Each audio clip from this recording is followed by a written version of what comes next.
आ, अभी तो economics as a subjects में आपको पता है कि इकोनॉमिक्स के दो पार्ट होते हैं, ठीक है। कौन कौन से? एक है माइक्रो और दूसरा मैक्रो। पहले जो इसका सीबीएसई का सिलेबस था उसमें ये थी कि जो माइक्रो और मैक्रो है वो क्लास 12th में होता था, ठीक है। और इकोनॉमिक्स का एप्लीकेशन जो है वो कहलाता है क्या? व्हाट? इकोनॉमी। सो आपने सुना होगा let's say Indian economy. So Indian economy क्या है? इस सब्जेक्ट का एप्लीकेशन है, ठीक। सो नॉर्मली पहले ये जो सब्जेक्ट्स थी वो क्लास 11th में थी। अगर आपने 2 साल 3 साल पहले या आपसे 2-3 साल पहले जो लोग होंगे उनको देखोगे तो 12th में वो दोनों चीज़ें पढ़ते थे। अभी 12th के सिलेबस में क्या हो गया है कि एक तो मैक्रो इकोनॉमिक्स है और दूसरा इंडियन इकोनॉमी है। आई थिंक आप लोगों ने यही पढ़ा होगा। तुमने क्या पढ़ा था डॉली? इंडियन इकोनॉमी पढ़ा था। लेकिन सीयूटी के सिलेबस में जो है माइक्रो के भी 2 चैप्टर्स हैं, ठीक है। 2 चैप्टर माइक्रो के उसमें दिए हुए हैं जो आपके सीयूटी के सिलेबस में हैं। तो आज जो मैं डिस्कस करूंगा बेसिकली वो इंडियन इकोनॉमी के बारे में। माइक्रो का जो 1-2 चैप्टर है मोस्टली मैम पढ़ाएंगी वो, और इसमें जो है इंडियन इकोनॉमी के बारे में हम लोग डिस्कस करेंगे। तो सबसे पहले आप सब लोगों के पास बुक्स हैं नहीं है? ठीक है, तो एक बार ऐसा करते हैं कि थोड़ा सा सिलेबस लिख लेते हैं, ठीक है। तो माइक्रो में 2 चैप्टर हैं, लिखो, कॉपी निकालो, लिखो। देखो जिन लोगों ने अच्छे नंबर लाए हैं इसमें किसी भी सब्जेक्ट्स में, डोमेन सब्जेक्ट्स में, उनका बिल्कुल क्लियर कट है कि एनसीईआरटी को फॉलो करना है। और जो बुक्स आपको हम देते हैं वह भी पूरी तरह से एनसीईआरटी का निचोड़ है, बस उसी चीज़ों को शॉर्ट में लिखा हुआ है, ठीक है। तो माइक्रो में जो है एक तो सिंपल है, व्हाट इज माइक्रो इकोनॉमिक्स। जो पहला चैप्टर है दैट इज इंट्रोडक्शन। इंट्रोडक्शन में माइक्रो का क्या पढ़ा जाता है कि what is micro and what are the concerns of micro economics. Micro economics के क्या मेन कंसर्न है। किसी भी subject, what is a subject? Subject क्या है?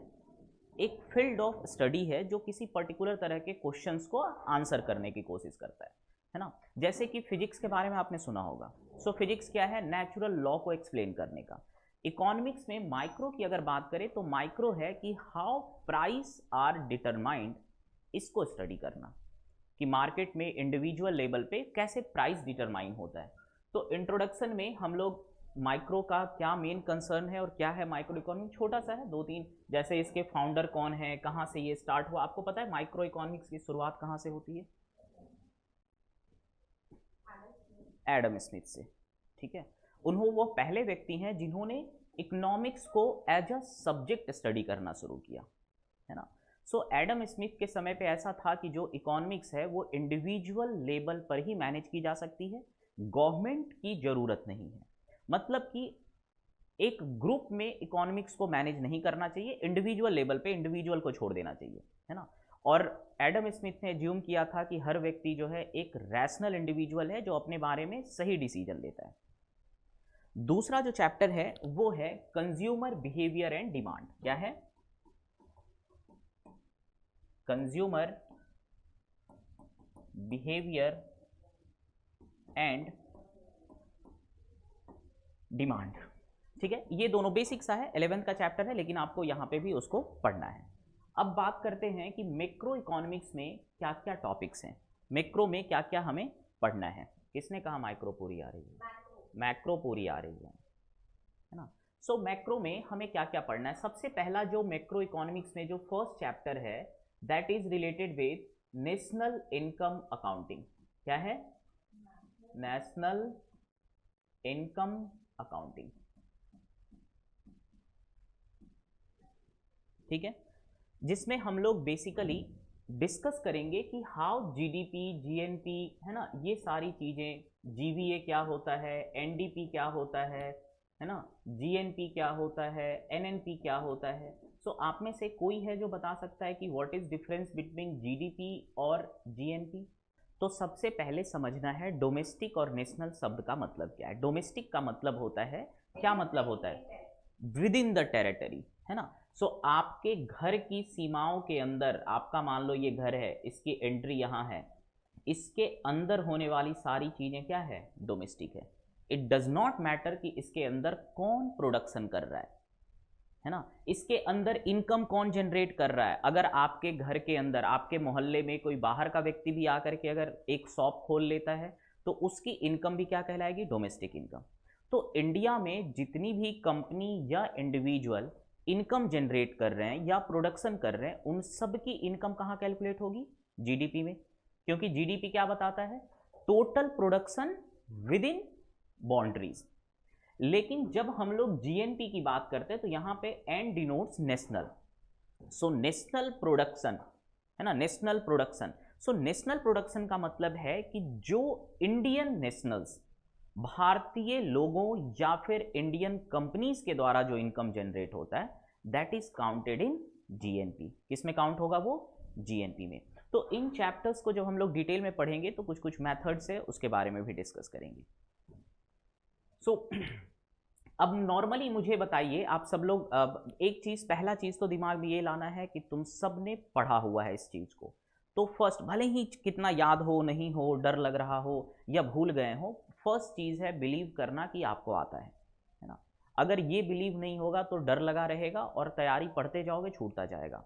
मुझे बता सकते हो कि इंडिया में, इंडिया के केस में जीडीपी ज्यादा है या जीएनपी ज्यादा है? जीडीपी ज्यादा है। क्यों? नवप्रीत, आपका माइक अनम्यूट नहीं होता क्या?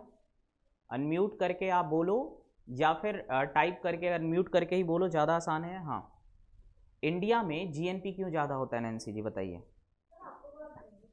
हाँ, जीडीपी क्यों ज़्यादा होगा? पहला तो सवाल है जीडीपी ज़्यादा होगा या जीएनपी ज़्यादा होगा। मैंने नहीं बोला जीडीपी, इन्होंने बोला। ठीक है, क्यों? सो किसी भी डेवलपिंग कंट्रीज में, ध्यान रखना, India is a developing country, किसी भी डेवलपिंग कंट्री में देश से ज़्यादा वहाँ के लोग कमाते हैं। क्योंकि डेवलपिंग कंट्रीज के लोग भारत से बाहर कमाने जाते हैं। लेकिन क्या तुमने सुना है कि अमेरिका के लोग लाइन में खड़े होकर इंडिया का वीजा ले रहे हैं कि नहीं नहीं इंडिया में वैकेंसी निकला हुआ है, चलो चलो चलो? हाँ, भारत में वैकेंसी या तो टीचर्स की निकलती है, नहीं तो रेलवे में निकलती है ना। तो इंडियंस फॉरेन कंट्री में ज़्यादा जाते हैं अर्न करने के लिए। इंडियंस कंपनी फॉरेन में ज़्यादा जाते हैं अर्न करने के लिए।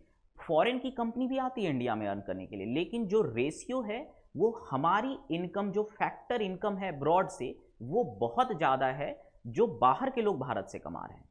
और ये किसी भी डेवलपिंग कंट्रीज के लिए सही होता है, क्योंकि डेवलपिंग कंट्री का जो ग्रोथ रेट है वो ज़्यादा होता है ना। जो अभी विकसित नहीं है, जो डेवलप्ड नहीं है, वही तेजी से डेवलप करेगा ना। अगर आपके पास मान लो अभी कुछ सामान नहीं है, तभी आप हर महीने, 2 महीने या 6 महीने पे कपड़े खरीदोगे। अगर आपके पास ढेर सारे कपड़े हुए, ढेर सारे पहले से ही हैं, तो आप खरीदोगे क्या? नेचुरली कम। तो जिनके पास ऑलरेडी बहुत पैसा है उनकी डेवलपमेंट धीरे धीरे क्या होती है? स्लो हो जाती है। और जो डेवलपिंग कंट्रीज है उनकी डेवलपमेंट बहुत तेज होती है। आपने बांग्लादेश का नाम सुना है? भारत का जो जीडीपी ग्रोथ रेट है वो ज़्यादा होगा या बांग्लादेश का?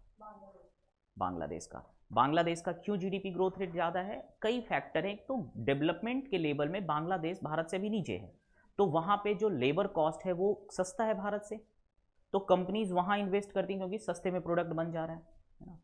तो किसी भी डेवलपिंग कंट्रीज में हम बाहर से जो पैसा कमाते हैं वो ज़्यादा होता है।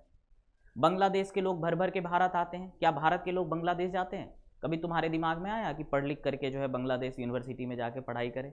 नहीं आया। लेकिन अमेरिका में जाके पढ़ने तुम्हारे दिमाग में आता है। तो इन चीज़ों के बारे में जो है पहला चैप्टर नेशनल इनकम अकाउंटिंग से रिलेटेड है।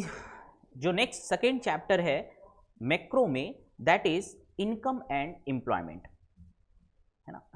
इनकम एंड एम्प्लॉयमेंट रहने दो, इनकम। और यहां पर देखना ध्यान से, हम लोग इंडिविजुअल इनकम के बारे में बात नहीं कर रहे हैं, हम लोग बात कर रहे हैं कंट्री की एग्रीगेट इनकम के बारे में, पूरे कंट्री का एज अ होल इनकम।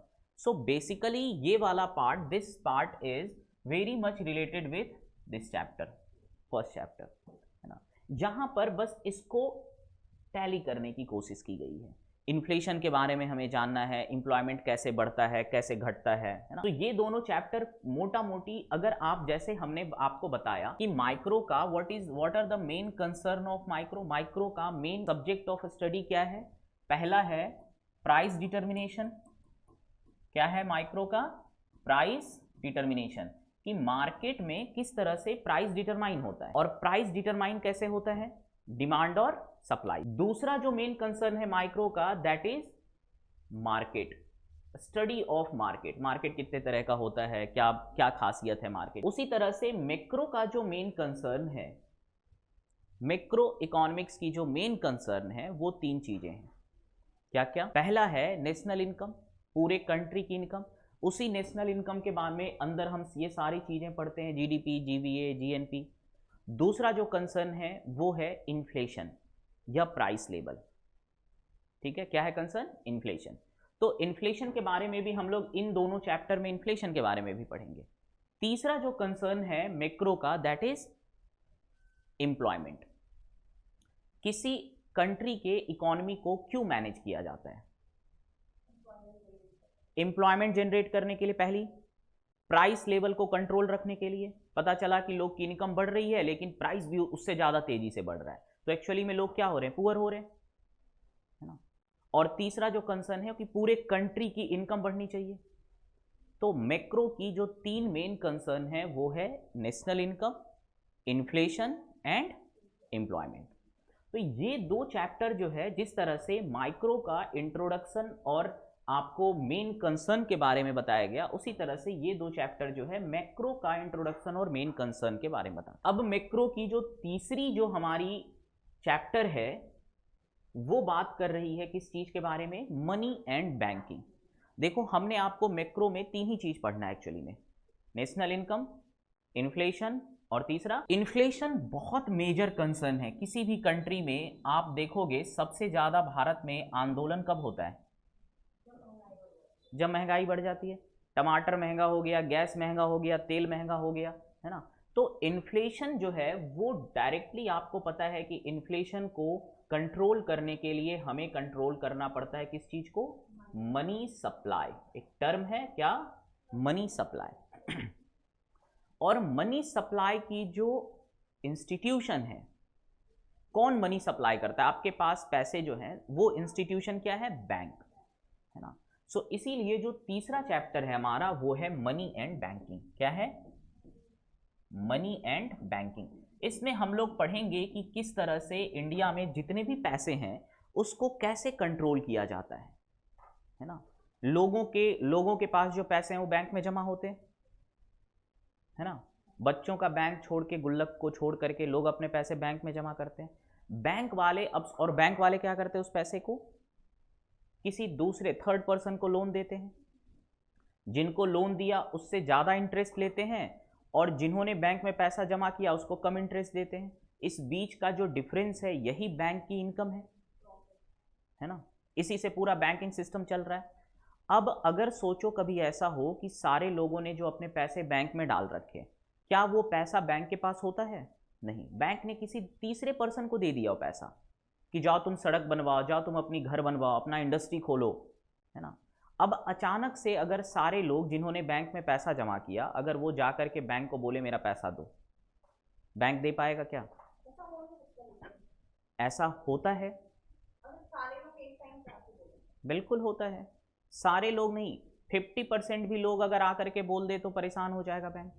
और अगर मान लो देश में ऐसी हवा चल जाए, हर व्यक्ति को रात में सपना है कि तुम्हारा पैसा डूबने वाला है, कल बैंक डूब जाएगी, तो कौन अपना पैसा डूबने देना चाहेगा? हर व्यक्ति चला जाएगा। उसको जरूरत नहीं है पैसे की, लेकिन डर से कि आने वाले समय में मेरा पैसा डूब सकता है, तो तुम मांगने चले जाओगे ना, है ना।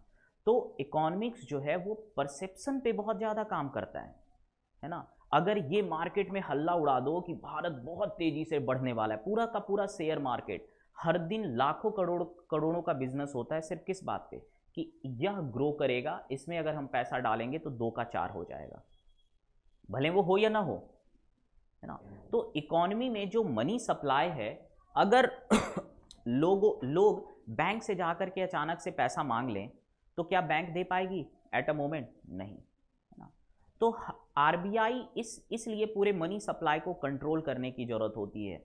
जितनी बार इकोनॉमिक क्राइसिस आई है वर्ल्ड में, उसमें से एक मेजर कारण रहा है कि बैंक जो है उनके पास पैसे खत्म हो गए। इंडिया में भी अक्सर ये होता रहता है, लेकिन गवर्नमेंट जो है वो सारे बैंक को रेगुलेट करती है, कंट्रोल करती है। वो बैंक को बोलती है कि अगर लोगों ने तुम्हारे पास 100 रुपये जमा किए तो इस 100 रुपये में से तुम 21 रुपये या 20 रुपये मेरे पास रिजर्व में रखो। ये 20 रुपये तुम्हें खर्च नहीं करने हैं, बाकी का बचा कितना, 80 रुपये। इस 80 रुपये का तुम लोन दो, और इस 80 रुपये में भी जो तुम्हें लोन देना है उसमें से 30 रुपये लोन देना है गवर्नमेंट को। गवर्नमेंट को लोन दो, क्योंकि गवर्नमेंट को अगर तुम लोन देते हो और जब भी तुम्हें पैसे की जरूरत है तो गवर्नमेंट तो नहीं कहेगी ना हम तुम्हारा पैसा नहीं देंगे। गवर्नमेंट के पास बहुत सारी मशीनरी है, गवर्नमेंट के पास पैसे खत्म हो जाएं तो एट लास्ट मोमेंट गवर्नमेंट क्या कर सकती है, मनी प्रिंट कर सकती है। नहीं है पैसे, नया नोट छाप दो, है ना। हालांकि ये करना नहीं चाहिए, लेकिन गवर्नमेंट के पास है ऑप्शन। गवर्नमेंट के पास कितना एसेट है ना। तुम्हारा पैसा, मान लो तुमने सरकार को पैसा दिया, सरकार तुम्हें रिटर्न नहीं कर पा रही है, तो तुम्हें कहेगी जाओ तुम एक ट्रेन रख लो, अपना घर आना जाना उस ट्रेन से, तुम्हारा पर्सनल। गवर्नमेंट के पास एसेट है बहुत ज़्यादा। तो ये इसलिए किया जाता है ताकि बैंकिंग सिस्टम, तो हम इस चैप्टर में इन्हीं चीज़ों को पढ़ते हैं कि किस तरह से पूरे मनी सप्लाई को रेगुलेट किया जाता है, कंट्रोल किया जाता है। मनी सप्लाई के बढ़ने से, अगर मनी सप्लाई बढ़ जाता है तो इन्फ्लेशन भी बढ़ जाता है। अब मनी सप्लाई क्या है, इन सब चीज़ों के बारे में इस चैप्टर में दिया गया है। ठीक है। तीसरा जो चौथा चैप्टर है मैक्रो में, दैट इज क्या है वो, गवर्नमेंट बजट। इसे हम लोग फिजिकल सिस्टम भी कहते हैं। क्या कहेंगे, फिजिकल सिस्टम। क्योंकि इंडिया में सबसे बड़ी जो एंटिटी है पैसे के मामले में देखा जाए तो गवर्नमेंट खुद है। हर साल गवर्नमेंट लगभग 40 लाख करोड़ खर्च करती है। कितना, 40 लाख करोड़। ये गवर्नमेंट की एक्सपेंडिचर है, गवर्नमेंट का बजट है। इस बार के बजट में गवर्नमेंट ने अप्रॉक्स 44 लाख करोड़ रुपए खर्च करने का टारगेट रखा है विद इन 1 ईयर। तो गवर्नमेंट अपने आप में एक बहुत बड़ी सिस्टम है ना। और इसीलिए गवर्नमेंट का टोटल एक्सपेंडिचर, गवर्नमेंट का इनकम कैसे मैनेज होता है उसके बारे में यहाँ पे दिया गया है ना। तो फिजिकल सिस्टम जो है वो बेसिकली गवर्नमेंट की इनकम, और इनकम को हम लोग यहाँ पे क्या कहेंगे, रिसिप्ट कहेंगे। क्या कहेंगे, रिसिप्ट, मतलब पैसे आना। और गवर्नमेंट की जो एक्सपेंडिचर है उसके बारे में है, गवर्नमेंट की इनकम और एक्सपेंडिचर के बारे में। अब अब गवर्नमेंट की जो इनकम है वो कहां से होती है, आपको पता है। सरकार को पैसे कहां से आते हैं, टैक्सेस। गवर्नमेंट के इनकम का दो सबसे बड़ा जो सोर्स है वो क्या क्या है, टैक्स और लोन, है ना। टैक्स और लोन। तो टैक्स जो है, मानते हैं लेट्स से कि टैक्स जो है गवर्नमेंट का one of the most important source है इनकम का। तो हम लोग टैक्स सिस्टम के बारे में पढ़ेंगे थोड़ा बहुत कि गवर्नमेंट कितने तरह का टैक्स होता है, क्या क्या है उसमें, है ना। उसके बाद जो 5वां चैप्टर है, 5th chapter is balance of payment. क्या है, बैलेंस ऑफ पेमेंट। यह बेसिकली इंडिया, और चूंकि आज के टाइम में इकोनॉमी जो है वो आइसोलेटेड नहीं है, ग्लोबलाइजेशन का टाइम है, हर कंट्री दूसरे कंट्री के साथ ट्रेड कर रहा है। तो बैलेंस ऑफ पेमेंट, तो आज के टाइम पे जो इकोनॉमिक्स होती है वो आइसोलेशन में नहीं होती। पॉसिबल नहीं है कि इंडिया दूसरे कंट्री के साथ ट्रेड ना करे, हर कंट्री दूसरे के साथ ट्रेड कर रहा है। तो जब हम दूसरे कंट्री के साथ ट्रेड करते हैं तो हम विद इन इंडिया किस करेंसी में ट्रेड करते हैं, इंडिया में कौन सी करेंसी चलती है, रुपीज।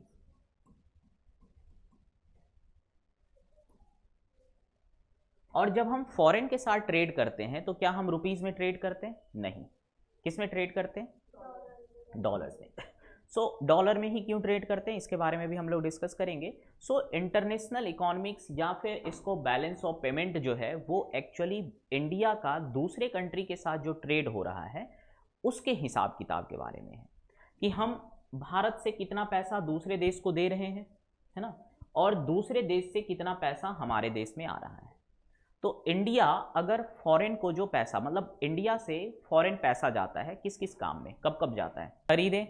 अगर आपने अमेरिका में बना हुआ एक सामान खरीदा तो आप उनको पैसे पे करोगे, वो सामान आपके पास आएगा। अब जब आप पैसे उनको पे करते हो तो मनी इंडिया से बाहर जा रहा है ना। सो एक तो हो गया कि जब इसका मतलब है कि जो भी इंपोर्ट है, इंपोर्ट आयात है ना, जो भी इंपोर्ट है उसमें हमारे पास से पैसा फॉरेन कंट्री में जाता है। अगर हम कुछ एक्सपोर्ट करते हैं, मान लो हमने अमेरिकन को कुछ सामान बेचा तो अमेरिका वाले हमें पैसा पे करेंगे, तो अमेरिका से हमारे पास पैसा आएगा। सो इंपोर्ट से पैसा जाता है और एक्सपोर्ट से पैसा आता है। इंपोर्ट और एक्सपोर्ट अगर एक साल का बराबर है, मतलब हमने ना कुछ लिया ना कुछ दिया, जितना दिया उतना लिया। लेकिन इंडिया के केस में क्या ज़्यादा होगा? इंपोर्ट ज़्यादा होगा। इंपोर्ट हम बहुत ज़्यादा करते हैं। इंडिया सबसे ज़्यादा किस कंट्री से इंपोर्ट करता है? चाइना। इनफैक्ट दुनिया की आधे से ज़्यादा कंट्री चाइना से इंपोर्ट करती है, सबसे ज़्यादा। चाइना बहुत कम एक्सपोर्ट करता है, मतलब ना, तो चाइना जो है, हाँ, तो इंडिया जो है इंपोर्ट बहुत ज़्यादा करता है एक्सपोर्ट के कंपैरिजन में। तो इंपोर्ट और एक्सपोर्ट का जो डिफरेंस है that is known as trade deficit. क्या बोलते हैं उसको? Trade deficit. तो एक तो इंपोर्ट एक्सपोर्ट के बारे में बात किया। दूसरा, मान लो कि अगर कोई इंडियन फॉरेन ट्रैवल करने जाता है ना, घूम के आ गया वहाँ से, उसने एक्चुअली कुछ सामान खरीदा क्या? नहीं। तुम खाली हाथ, मान लो तुम एक थैला लेके गए, अमेरिका में घूमे और वापस आ गए, वही थैले लेके आए तुम, ना कुछ ज़्यादा कुछ सामान नहीं खरीदे, लेकिन तुमने खर्च किया, तुमने रुपीज़ वहाँ खर्च की। तो यह भी एक तरह का क्या है, जो हमारा पैसा बाहर जाता है, ये सर्विस के अंदर आता है। तो इन सारी चीज़ों का कि कितने तरीके से भारत का पैसा बाहर जाता है, बाहर से भारत आता है, क्या बोलते हैं उसको, ये सब चीज़ हम लोग बैलेंस ऑफ पेमेंट वाले चैप्टर में पढ़ते हैं। तो ये पूरा जो है वो मैक्रो इकोनॉमिक्स के सिलेबस हैं जहाँ पर हमें इन चीज़ों को पढ़ना है। अब अगली अगर बात करें तो ये था इकोनॉमिक्स, ठीक है। टोटल इसमें हमने कितने चैप्टर्स पढ़े? 2 माइक्रो में और 5 मैक्रो में, ठीक है।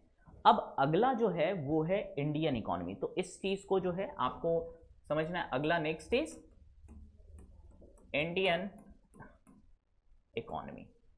इंडियन इकोनॉमी में बेसिकली हमें बहुत सारे चीज़ों के बारे में पढ़ना है। सबसे पहला जो चैप्टर है दैट इज़ हिस्टोरिकल कॉन्टेक्स्ट।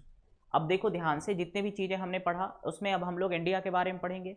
एक हिस्टोरिकल कॉन्टेक्स्ट जो है वो बताता है कि व्हाट इज द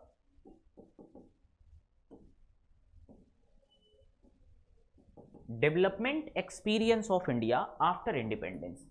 सो 1950 से लेकर के 1990s तक, इस समय तक भारत का क्या डेवलपमेंट, क्या इंडिया की इकोनॉमिक पॉलिसीज थी, है ना, चाहे वो ट्रेड के बारे में हो, है ना, जो पिछले चैप्टर में हमने बहुत सारी चीज़ें देखा ना, balance of payment, government budget, banking, money supply, ये सारी चीज़ें कैसी थी, ये सारी चीज़ें, नेशनल इनकम इंडिया का जीडीपी क्या था, है ना, ये सारी चीज़ें 1950 से 1990 तक कैसी थी।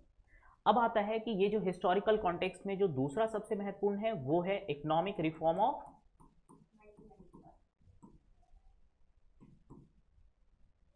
1991। सो 1991 में इंडिया ने रिफॉर्म किया अपनी इकोनॉमी को, और उसके बाद हमने बहुत नई नई तरह की पॉलिसीज जो हैं वो लगाई, और इनफैक्ट रिफॉर्म का जो पीरियड है अभी भी कंटिन्यूअस है ना। So what do you mean by reform? मान लो अगर कोई बच्चा है, पहले बिल्कुल नहीं पढ़ता था और अब पढ़ने लगा, तो घर वाले क्या बोलेंगे? बहुत रिफॉर्म हो गया इसमें, बोलेंगे। लेकिन सोचो कि अगर कोई बच्चा है जो पहले बिल्कुल बहुत अच्छा पढ़ाई करता था और अब बिल्कुल नहीं करता, गेम खेलता रहता है, तो घर वाले बोलेंगे कि बहुत रिफॉर्म हो गया है। Positive sense reform. अब क्वेश्चन है कि what do you mean by positive sense? जो हमारी डेवलपमेंट एक्सपीरियंस है इंडिपेंडेंस के बाद 40 इयर्स की, 1950 से 90 तक, इस पीरियड में जो इंडिया की इकोनॉमी है, दो इकोनॉमी के जो थ्योरेटिकल कॉन्टेक्स्ट की अगर बात करें, थ्योरीज की बात करें, तो दो इकोनॉमी की थ्योरी चलती है। एक कहलाता है लिबरलिज्म, सुना होगा आपने नाम, और दूसरा है सोशलिज्म। सो लिबरलिज्म क्या कहता है? लिबरलिज्म और सोशलिज्म सो अगर दुनिया की जितनी भी कंट्री है उनका इकोनॉमी समवेयर इन्हीं दो चीजों पर बेस्ड है ना। लिबरलिज्म का ही जो बिल्कुल एक्सट्रीम फॉर्म है that is known as capitalism, और सोशलिज्म का जो बिल्कुल एक्सट्रीम फॉर्म है that is known as communism. ठीक है, इन चारों वर्ड के बारे में आप इसमें पढ़ोगे। सो लिबरलिज्म क्या कहता है? लिबरलिज्म एंड सोशलिज्म का मेन डिफरेंस क्या है? बताओ बेटा, क्या मतलब है लिबरलिज्म का और सोशलिज्म का? लिबरलिज्म एंड सोशलिज्म को दो कॉन्टेक्स्ट में देखा जा सकता है, एक इकोनॉमिक्स कॉन्टेक्स्ट में और दूसरा पॉलिटिकल या सोशल कॉन्टेक्स्ट में। ठीक है, हर सब्जेक्ट में ये दोनों थियोरीज आती हैं। पॉलिटिकल साइंस पढ़ोगे उसमें भी रहता है ना। सो लिबरलिज्म एंड सोशलिज्म को दो कॉन्टेक्स्ट में हम लोग देख सकते हैं। लेट्स से यहाँ पे हम लोग बात करते हैं इकोनॉमिक कॉन्टेक्स्ट की। सो इकोनॉमिक कॉन्टेक्स्ट में लिबरलिज्म कहता है जहां पर ओनरशिप ऑफ प्रॉपर्टी जो हो वो इंडिविजुअल के पास हो। क्या हो? Ownership of property, ownership of property lies with individual. So basically अगर आप बात करो कि जो पैसे हैं, जो धन है, संपत्ति है, उसका मालिक कौन हो? एक व्यक्ति हो पर्टिकुलर है ना। कुछ प्रॉपर्टी का मालिक ये हो, कुछ का ये हो, कुछ का ये हो। ये इकोनॉमिक्स लिबरलिज्म की मेन बेसिस है ना। और यहीं से एडम स्मिथ ने शुरुआत की थी। उन्होंने बोला कि जितनी भी प्रॉपर्टीज है, वेल्थ है पूरे वर्ल्ड में, उसको आप उसका ऑनर बना दो किसी किसी व्यक्ति को, है ना। अब ये सारे लोग जो इंडिविजुअल हैं वो आपस में इंटरेक्ट करेंगे, वही interaction is economics. Economics interaction है दो ऐसे लोगों के बीच में जिनके पास वेल्थ हो, जिनके पास प्रॉपर्टी हो।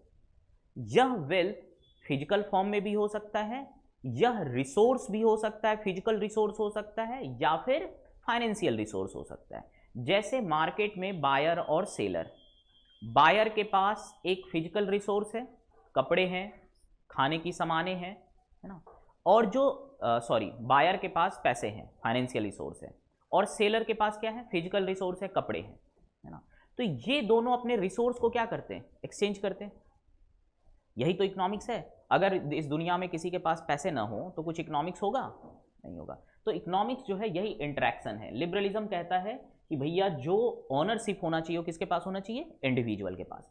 सोशलिज्म कहता है कि नहीं, अगर तुम किसी व्यक्ति के हाथ में पैसा दोगे तो पैसे से किसी का मन नहीं भरता, जितना दोगे उसे कम ही लगता है ना।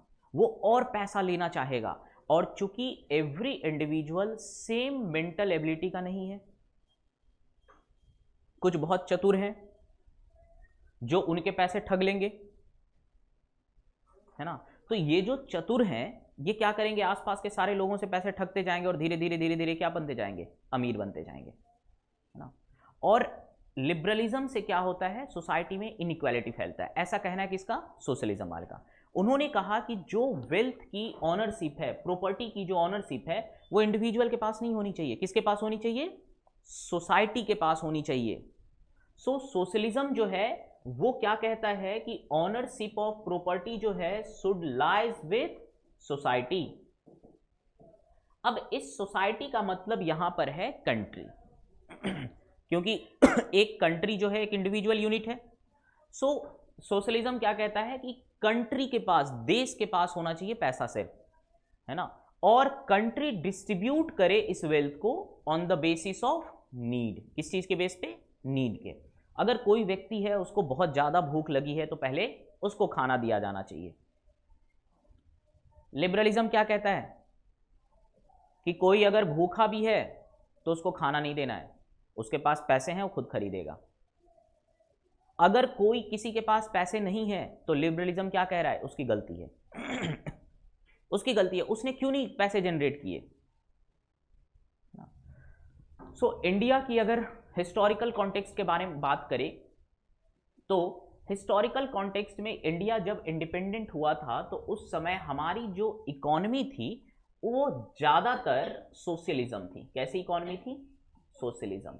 हालांकि कुछ जो है वो लिबरलिज्म को भी हम लोग फॉलो करते थे।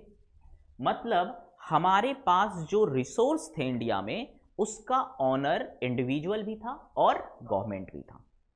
सोसाइटी भी ऑनर था और इंडिविजुअल भी ऑनर था। हाउएवर वी वेयर 80% सोशलिस्ट और इनफैक्ट 10% और less than 10% we were liberal at that time. उस समय इंडिविजुअल को परमिशन तो दिया गया था कि आप अपनी कंपनी खोल सकते हो, पैसे जनरेट कर सकते हो, लेकिन उसमें बहुत सारी लिमिटेशंस थी।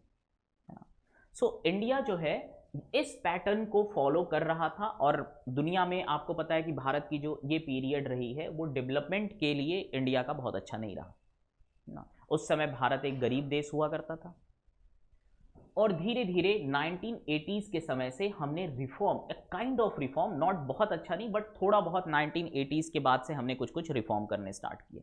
हमारा जो मेन रिफॉर्म स्टार्ट होता है दैट इज 1991। इस पीरियड में 1990 तक यहां पर हमारे पास एक इकोनॉमिक क्राइसिस आती है, जहां पे क्या होता है, इंडिया के पास पैसे खत्म हो जाते हैं। अब भारत अपनी ज़रूरतों के लिए दूसरे देश पे निर्भर है, क्योंकि हर चीज़ इंडिया में बन नहीं रही है। क्यों नहीं बन रही इंडिया में? क्योंकि इंडिया में कंपनीज नहीं है, प्राइवेट सेक्टर नहीं है। आप कहोगे कंपनीज तो हैं, गवर्नमेंट कंपनीज बहुत सारे थे। 1950 से 1990s तक हमने बहुत सारी गवर्नमेंट कंपनी खोली, लेकिन गवर्नमेंट कंपनी कंपटीशन में नहीं आ पा रहे थे, वो बहुत अच्छा प्रोडक्ट नहीं बना पा रहे थे, वो बहुत सस्ते में प्रोडक्ट नहीं बना पा रहे थे, है ना। तो इस वजह से इंडिया को बहुत हद तक चीजें इंपोर्ट करनी पड़ती थी, और इंपोर्ट करने के लिए आपके पास चाहिए डॉलर, और हमारे पास हो गया था डॉलर खत्म, है ना। तो एक्चुअली रिफॉर्म का मतलब यहां पर है जब हमने अपनी इकोनॉमी को सोशलिज्म से लिबरलिज्म की तरफ ले गए। 1991 के बाद से अगर आप देखोगे, आफ्टर 91 हमारा जो लिबरलिज्म, जो हमारी इकोनॉमी में लिबरलिज्म है, that becomes more than socialism. आज भी हमारे यहाँ गवर्नमेंट कंपनीज हैं, जैसे कि इंडियन रेलवे। इंडियन रेलवे एक बहुत बड़ी कंपनी है ना। इंडिया में सबसे बड़ा एम्प्लॉयर कौन है? रेलवे। सबसे ज्यादा जिसमें लोग काम करते हैं कौन सी कंपनी है? Indian railway. दूसरे नंबर पे कौन है? दूसरी सबसे बड़ी एम्प्लॉयर जो है दैट इज इंडियन पोस्ट। कौन है? Indian post. सुनो ना, इंडियन पोस्ट जिसमें चिट्ठियां लिखा करते हैं, अब नहीं लिखते, लेटर्स होता है, स्पीड पोस्ट करना होता है ना। तो इंडियन पोस्ट दूसरा सबसे बड़ा एम्प्लॉयर है। सो हम अब जो अभी भी हमारे पास बहुत सारी गवर्नमेंट ऑर्गेनाइजेशन है, कंपनीज हैं, बट अगर आप देखोगे कि पूरे इंडिया की जो वेल्थ है, उस वेल्थ का मोर देन 50% इज मैनेज्ड और owned by the individual person और इंडिविजुअल कंपनीज, है ना। प्राइवेट सेक्टर में ज्यादातर हमारे रिसोर्स हैं। तो रिफॉर्म का एक्चुअली मतलब है जब हम अपनी इकोनॉमी को लिबरलिज्म की तरफ ज्यादा कर दिए। इंडिया की टॉप 10 कंपनीज आप निकालो, उसमें से आपको बहुत कम गवर्नमेंट कंपनीज दिखेंगे, है ना। ज्यादातर कैसी कंपनीज दिखेंगी? Private companies. पर ये 90 से पहले ऐसा नहीं था। 90 से पहले टॉप 100 निकाल लो, ज्यादातर आपको कुछ दिखेंगी प्राइवेट, बाकी सारी गवर्नमेंट। सो रिफॉर्म का मतलब है, यहां पर रिफॉर्म का मतलब क्या है इंडियन कॉन्टेक्स्ट में? जब हमने अपनी इकोनॉमी को लिबरल करना शुरू किया, हमने 3 चीजों को फॉलो किया। रिफॉर्म में हमने 3 चीजों को फॉलो किया था। क्या क्या? First was L for liberalism. So this is liberalization किया हमने।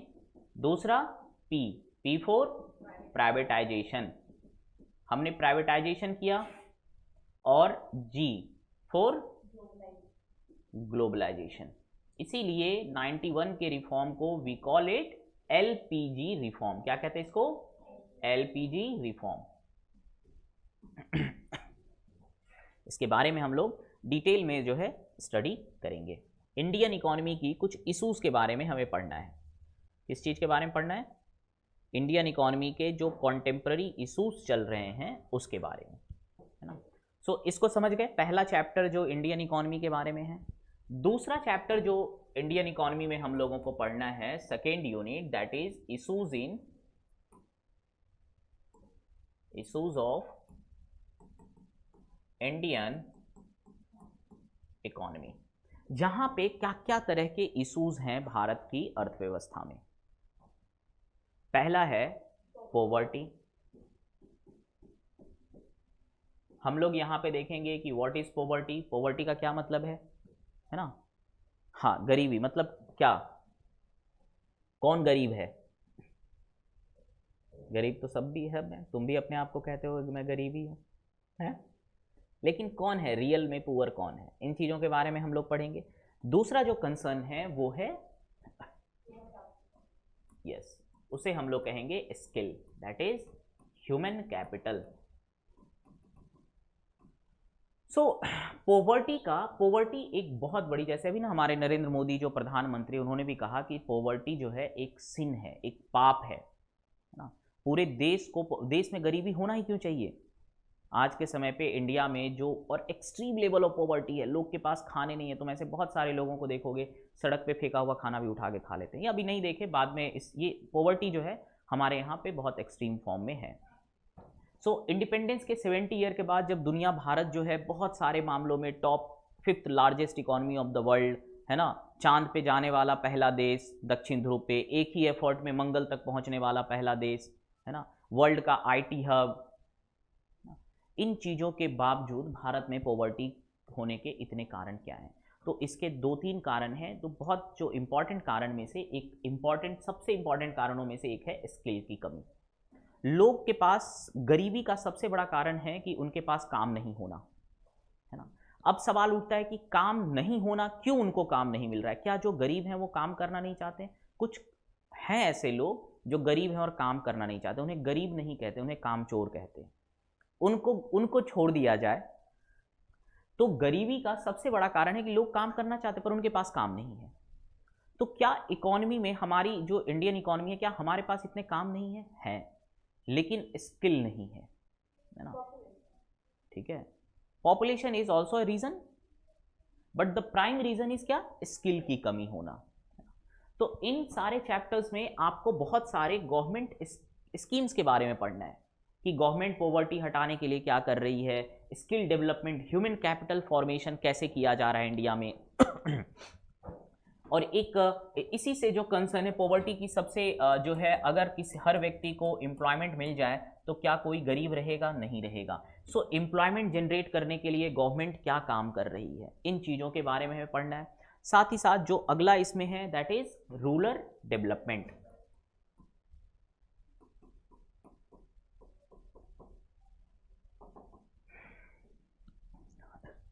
ठीक है, समझ रहे हो बात को? सो हमारे यहाँ पे पॉवर्टी के बारे में हमें समझना है, ह्यूमन कैपिटल फॉर्मेशन सब के बारे में पता चलना है, ह्यूमन, इसी में हम लोग पढ़ेंगे पॉपुलेशन के बारे में भी थोड़ा सा, कि हमें हर व्यक्ति को स्किलफुल बनाने का जो मेजर चैलेंज है दैट इज पॉपुलेशन। जनता ही इतनी ज़्यादा है कि कैसे तुम हर किसी को पढ़ा पाओगे, है ना। तो पॉपुलेशन से रिलेटेड भी कुछ चीज़ों हम लोग इसमें पढ़ेंगे। एम्प्लॉयमेंट में भी पॉपुलेशन का एक बहुत बड़ा फैक्टर है। किसी देश की पॉपुलेशन अगर बहुत ज़्यादा है तो वहाँ पे एम्प्लॉयमेंट हर किसी को देना मुश्किल हो जाता है।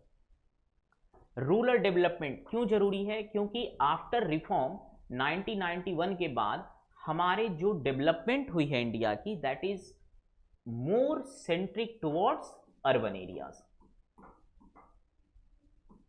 अर्बन एरियाज में हमारे डेवलपमेंट ज़्यादा हुए हैं। तो रूरल डेवलपमेंट में हम लोग बेसिकली जो यहाँ पे सबसे प्राइम है, अगर आप कहो कि रूरल एरियाज में डेवलपमेंट कैसे किया जाए, तो उसके लिए आपको क्या डेवलपमेंट करना होगा? किस चीज़ को डेवलप करना होगा? एग्रीकल्चर को। विलेजेस में क्या डेवलप करोगे? सारे विलेज को सिटीज बना दोगे? है ना। रूरल एरियाज और अर्बन एरियाज में क्या डिफरेंस है?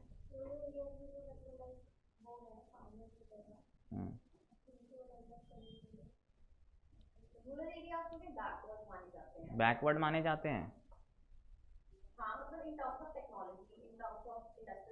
हौज खास विलेज का नाम सुने हो? क्या है वो? विलेज है? बैकवर्ड है वो? एक्सेप्शन नहीं, विलेज नाम होने से कोई विलेज नहीं हो जाता।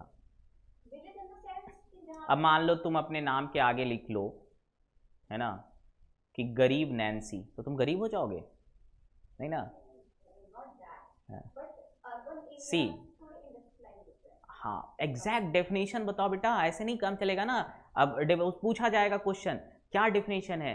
अर्बन एरियाज और रूरल एरियाज में डिफरेंस ये है कि रूरल एरियाज ऐसे एरिया हैं जहां पे majority of the population, that means 50% से ज्यादा परसेंट जो पॉपुलेशन है, that is dependent on agriculture and allied activities. जैसे एग्रीकल्चर हो गया, फिशरीज हो गया, एनिमल हस्बेंड्रीज हो गया, बी कीपिंग हो गया, इन सब पे डिपेंडेंट हो। अर्बन एरियाज ऐसे एरिया को कहते हैं जहां पर majority of the population is engaged in secondary और टर्शियरी एक्टिविटीज, है ना। मैन्युफैक्चरिंग कंपनीज में काम कर रहे हैं, फैक्ट्री में काम कर रहे हैं, बैंक में काम कर रहे हैं। अब एक एरिया है बहुत अनडेवलप्ड है, सड़क टूटा हुआ है, नाले सड़क पे बह रहे हैं, बिल्कुल डेवलप नहीं है, लेकिन वहां के सारे लोग फैक्ट्री में काम कर रहे हैं, फिर भी वो एरियाज क्या होगा, अर्बन एरिया होगा। और एक गांव है बहुत डेवलप्ड, बिल्कुल स्ट्रीट लाइट लगे हुए हैं, बड़े बड़े पोस्टर बैनर, है ना, सड़क के किनारे एलसीडी पे ऐड चल रहा है, लेकिन सब लोग वहां कृषि कर रहे हैं, खेती कर रहे हैं, फिर भी वो रीजन क्या होगा, रूरल एरियाज होगा। तो रूरल का मतलब ये नहीं होता है कि वहां पे डेवलपमेंट का कम होना, बाय डेफिनेशन आपको याद रखना है, यही चीजें जो है क्वेश्चन में रहेंगी, है ना। सो रूरल डेवलपमेंट क्यों जरूरी है, क्योंकि हमने 91 के बाद जो हमने रिफॉर्म किया, तो बहुत सारे यहाँ पे आपको देखा कि 91 में जो हमने रिफॉर्म किया, इसमें बहुत सारे प्राइवेट कंपनीज स्टार्ट हुए, और ये जो प्राइवेट कंपनीज स्टार्ट हुई ये मोस्टली कहाँ हुई, अर्बन एरियाज में। अगर आप गवर्नमेंट कंपनीज के बारे में देखोगे, 90s से पहले इंडिया में ज़्यादातर जो प्रोडक्शन है वो किसके द्वारा किया जाता था, गवर्नमेंट कंपनीज के द्वारा। और गवर्नमेंट की एक पॉलिसी होती है कि गवर्नमेंट जब भी अपनी किसी कंपनी को एस्टैब्लिश करती है, वो अर्बन एरिया से दूर करती है। जो एरियाज पिछड़े हुए हैं, जो एरियाज में डेवलपमेंट बहुत ज़्यादा नहीं है, वहाँ पर गवर्नमेंट अपनी कंपनी खोलती है। कभी आपने दिल्ली के अंदर देखा कोई बहुत बड़ी गवर्नमेंट कंपनी फैक्ट्री हो, नहीं। लेकिन प्राइवेट सेक्टर वहां पे खोलना चाहता है जहां पर सुविधाएं अवेलेबल हो, फैसिलिटीज अवेलेबल हो, जहां पे लोग अवेलेबल हो, जहां पे स्किलफुल पर्सन अवेलेबल हो। तो ये जो डेवलपमेंट हुआ, ये सारे डेवलपमेंट हमारे ज्यादातर किधर हो गए, अर्बन एरियाज में। और आज भी इंडिया का जो रूरल पार्ट है वो डेवलपमेंट में बहुत पीछे है। अब है जो इसमें पांचवा कंसर्न पढ़ना है, that is sustainable development. Sustainable development कहता है कि बेसिकली डेवलपमेंट शब्द का जो मतलब है वो है इनकम जनरेशन से। किस चीज से, इनकम जनरेशन से। और इनकम जनरेट करने के लिए आपको फैक्ट्रीज लगानी पड़ती हैं, और इन फैक्ट्रीज से बहुत ज़्यादा पॉल्यूशन होता है। सो सस्टेनेबल डेवलपमेंट बेसिकली कहता है कि ऐसा डेवलपमेंट किया जाए जिससे हमारा इन्वायरमेंट जो है वह भी क्या रहे, प्रोटेक्टेड रहे, सही बना रहे, इन्वायरमेंट पॉल्यूशन ना हो, है ना। सो ऐसा डेवलपमेंट जो फ्यूचर जनरेशन को भी डेवलपमेंट की अपॉर्चुनिटी दे। सो सस्टेनेबल डेवलपमेंट का क्या डेफिनेशन है, मतलब इतना यूज कर लेना बट जिससे हमारी नीड भी सेटिस्फाई हो जाए और फ्यूचर जनरेशन के लिए हम सेव भी कर पाए, है ना। सो सस्टेनेबल डेवलपमेंट एक ऐसा डेवलपमेंट है जो हमारी नीड को फुलफिल करे, साथ ही साथ फ्यूचर जनरेशन की जो डेवलपमेंट नीड है उसको कॉम्प्रोमाइज ना करे। अभी मान लो हवा में ऑक्सीजन है, जमीन के अंदर पानी है, सारा पानी हमने निकाल के खत्म कर दिया, तो फ्यूचर जनरेशन के पास साफ पानी बचेगा, नहीं बचेगा। तो क्या ये डेवलपमेंट सस्टेनेबल है, नहीं। सस्टेनेबल डेवलपमेंट का क्या डेफिनेशन है, a development which fulfil our needs और need of present generation without compromising the development needs of future generation. हवा को पॉल्यूट कर दिए, पूरी हवा जो है पॉल्यूशन भर गई, तुमने तो बहुत अच्छा जीवन जिया, लेकिन तुम्हारे फ्यूचर जनरेशन जी पाएंगे क्या, नहीं। तो इसीलिए सस्टेनेबल डेवलपमेंट जो है वह भी एक प्राइम कंसर्न है। समझ गए इसको।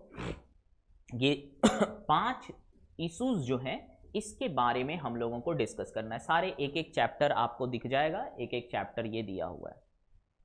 इन सब के लिए गवर्नमेंट की क्या स्कीम्स हैं, ठीक है। तो यहां पर इश्यूज ऑफ इंडियन इकोनॉमी में हम तो एक तो पहले देखेंगे क्या है, उसके डेफिनेशन देखेंगे, फिर उसके क्या चैलेंज है, क्यों ये इश्यूज क्यों है, क्यों ये प्रॉब्लम है, इससे क्या नुकसान है, और इसको सुधारने के लिए गवर्नमेंट क्या कर रही है, साथ ही साथ लोग क्या कर सकते हैं, है ना। ये सारी चीजें जो है यहाँ पर हम लोग 5 चैप्टर इसके अंदर है। 5 तरह के इशूज़ के बारे में पढ़ना है। और एक छोटा सा चैप्टर है जो तीसरा यूनिट है, दैट इज क्या है Nancy ji? Comparison of development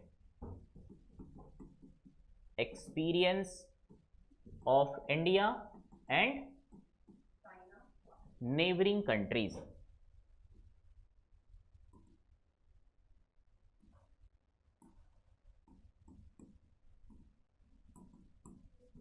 neighbouring countries और भारत की जो डेवलपमेंट एक्सपीरियंस है उसके बारे में छोटा सा चैप्टर है। 2-3 कंट्री के बारे में इसमें आई थिंक श्रीलंका है, नहीं चाइना और पाकिस्तान से सिर्फ करना है।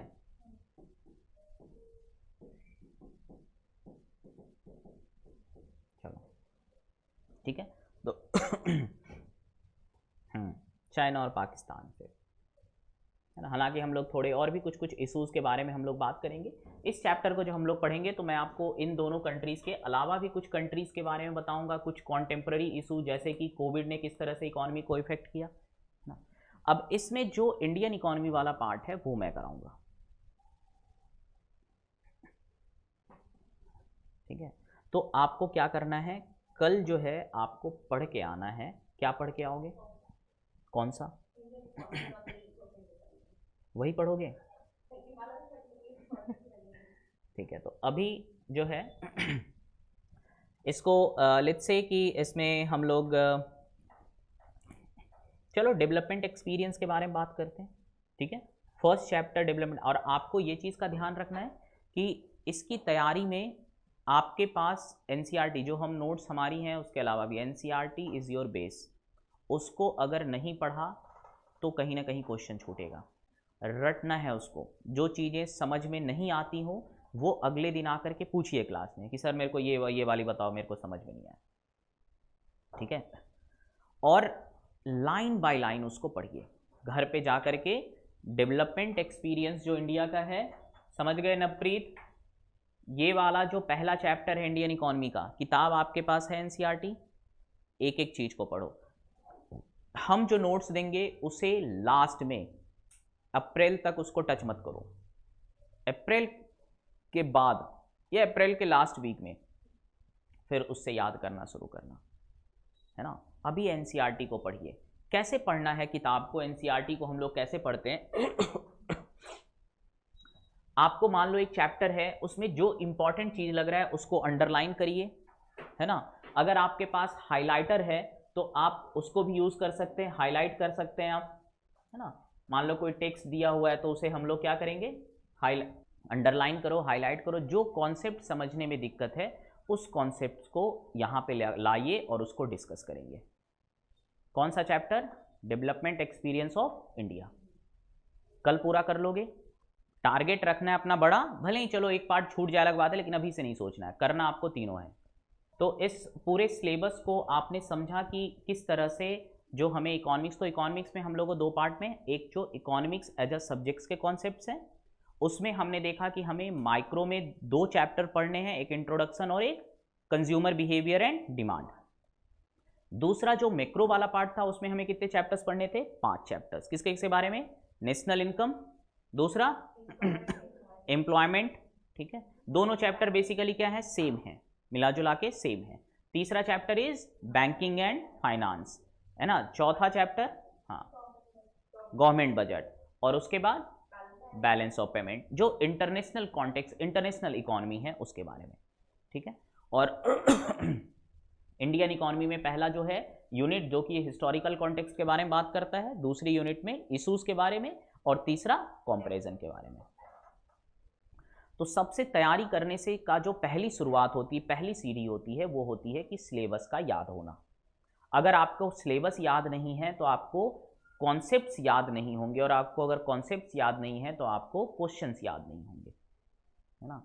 एग्जाम में जाने से 5 दिन पहले तक तुम्हारे दिमाग में 200-300 क्वेश्चन ऐसे घूमने चाहिए कि अरे ये तो पिछले बार पूछा था, बहुत ही आसान है, आपको पता होना चाहिए, ठीक है। तो इसको जा करके बुक से पढ़िए।